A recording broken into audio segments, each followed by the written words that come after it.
Hi, we're at Country Concessions in Cookstown, Ontario, Canada today, and we're going to talk about the wing clipper. The wing clipper is a ruler designed by Deb Tucker for Studio 180. I'll put something white behind it here so you can see it a little better.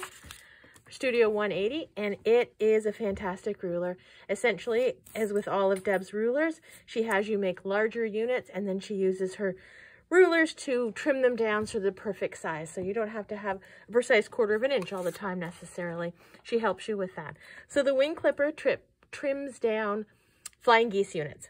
She has you make them 4 at a time, and she gives you thorough instructions how to do that. She also gives you a chart to show you what size of flying goose you're going to finish with based on what size of squares you cut. So she gives you detailed instructions, left-handed and right-handed, as to how to make the flying geese, and then she also shows you how to trim them.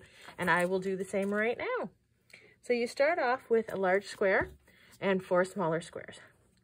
You place 2 squares, right sides together, in each of the corners. You draw a line from corner to corner, and then you draw another line a 1/4 inch away on each side. So it ends up looking like this. And what you do is you stitch on each of these outer lines.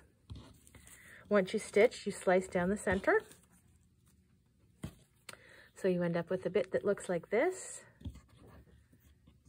And once you press them open, you'll have this. It starts to look a little funny, but you can see where it's going to go. You take another of your squares, put it right there. Again, you stitch a 1/4 inch away from the center diagonal, and then you cut down the middle line like this. See the lines there? And you've stitched a 1/4 inch each side. And that gives you 4 units that look like this when you're all done both sides of it. You press these open, and you have flying geese that still have the little dog ears on them, and they're not quite centered where they need to be, and that's where the tool comes in very handy. If you're right-handed, you'll cut your geese horizontally. If you're left-handed, you'll cut them vertically, and you simply line up the lines where they need to be.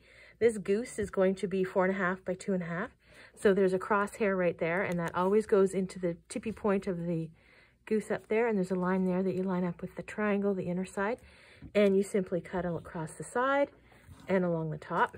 Then you flip the unit over and you line everything up again. 4.5 goes over here. So this would be your clean edge if I had actually cut it. And there's another little crisscross that ends up in the point. You line up the V where it needs to be, and you trim again side and bottom. And you end up with 4 perfectly trimmed flying geese units. The point is a 1/4 inch from the top, and the side points of the V are exactly in the corner where they need to be. As I said, it's a fantastic ruler that you can't go wrong. The sizes that the wing clipper makes are anywhere from 1.5 by 1 to 10.5 by 5.5, which kind of looks like this when you have them all together. So you've got your little baby minis, and you've also got some big guys too. So just depending on what size of geese you need for the project you're working on. So the wing clipper is 1/2 inch and 1 inch increments. If that doesn't suit what you need, there's also a wing clipper 2. And that particular ruler will do the 1/4 and 3/4 increments. It works exactly the same as the wing clipper 1 does. So thank you for joining us today, and have a great day.